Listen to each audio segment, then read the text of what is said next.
in congratulating, Madam Speaker, in congratulating our head of state, His Excellency William Samoei Ruto, and also congratulating the Right Honorable Raila Odinga. Mr. Speaker, Madam Speaker,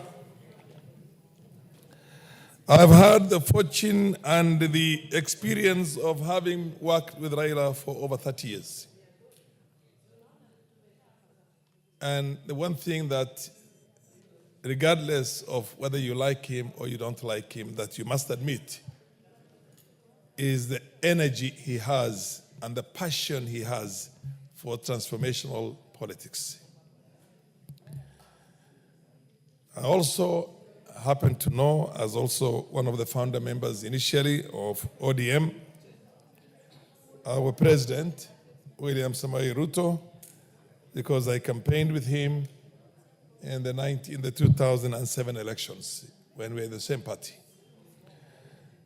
And he has a lot of energy, a lot of passion, a lot of wisdom, and a lot of good intention for this country. I haven't had the opportunity of meeting the president's late father, but I've had the opportunity of working with the president, with Right Honorable Raila Odinga's late father. And we worked together in this parliament. And up until the last time when he breathed his last breath, he was working with us in parliament here like any other young man. With that advanced age, he would still discuss with us matters that were current in our political sphere, including the bills, including all the committees in the House here, because we happen to have been from the same party. Madam Speaker, it's a pity that we see ourselves as hyphenated Kenyans. And we demonize hard work. We demonize wisdom. We demonize aspirations and ambitions and achievements by looking at it where that person comes from. And I know that because we suffer the same things. As a community, when we work very hard, the stuff that goes out is that the Somalis, they're taking over the country. They're doing very well. This is one thing that should have made every Kenyan proud, that other Kenyans are doing very well in terms of development, in terms of entrepreneurship, in terms of athletics, in terms of academia, everything. Madam Speaker, I want to tell our country, I host a nation, or rather a constituency, which houses in excess of 450,000 refugees. And those people are from the same tribe, the same ethnicity, the same religion, the same looks, the same denomination within Islam. They are all, we have got 4 denominations within the Sunni Muslim, but then they are Shafi'is. And still, when you have a failed state, the amount of mayhem, the amount of destruction, and the amount of suffering is unimaginable and incalculable. I want to warn my Kenyan brothers and sisters, starting with members of parliament. Let's not divide our country. Let's not divide our country.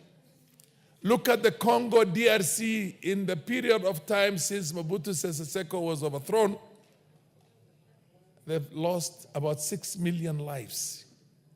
And there is no light at the end of the tunnel. Madam Speaker, I would beg you to give me 2 more minutes if you can. Madam Speaker,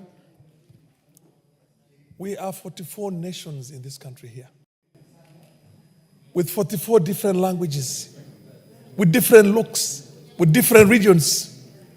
If I've seen Somalia, I've traveled from one end of that country to the other end. You cannot tell the difference. Can I have time? You said we're giving 1 minute. You can't tell one clan from the other unless you ask. And invariably, in most cases, when you ask, they will tell you the right clan. And they're all related to one another. And you can still see we have got in excess of 800 Somali refugees here. 450,000 in my 800,000. 450,000 in my constituency, and an additional 207,000 in urban centers as aliens, and also in Kakuma and a number of other places. Madam Speaker, I implore on my Kenyan brothers and sisters, let us respect the leadership of this country. Raila Odinga is a leader of an immense repute. Let's respect him. Let also the leaders who have had positions in this country as ministers, as vice presidents, as everything, as president, respect other leaders. Democracy, the nature of democracy is diversity of opinion. The fact that somebody does not agree with your political opinions does not necessarily mean that you have to demonize that person. This country needs healing, Madam Speaker. The other option is that we don't want to turn it into a DRC. We don't want to turn it into another Somalia. And we don't want to turn it into a Syria or a Lebanon or a Libya or God knows where, or a Yemen, Madam Speaker, or Syria for that matter. Madam Speaker, let us celebrate our brilliant scientists, let's celebrate them. Our athletes, let's celebrate them as Kenyans. Our political leadership, let's celebrate them. Madam Speaker, whenever we ask for something, we're asking for it or contesting for those things as Kenyans. The candidature was Kenya. It was not Raila Odinga. Raila Odinga is secondary. And now Kenya lost and Djibouti won. We ran for the Security Council one time against Djibouti and won. And Djibouti lost that time. So losing and winning is neither here nor there. We had loved to win, but if our brothers in the other end won, we will congratulate them, give them a good handshake, and tell them next time. But for the future, from here going forward, there is need for this country to be united. The President and the Prime Minister, my advice, my implosion, my pleading to them, please unite this country. Keep on the good work that you're doing right now. And let the naysayers understand that Kenya is bigger than your political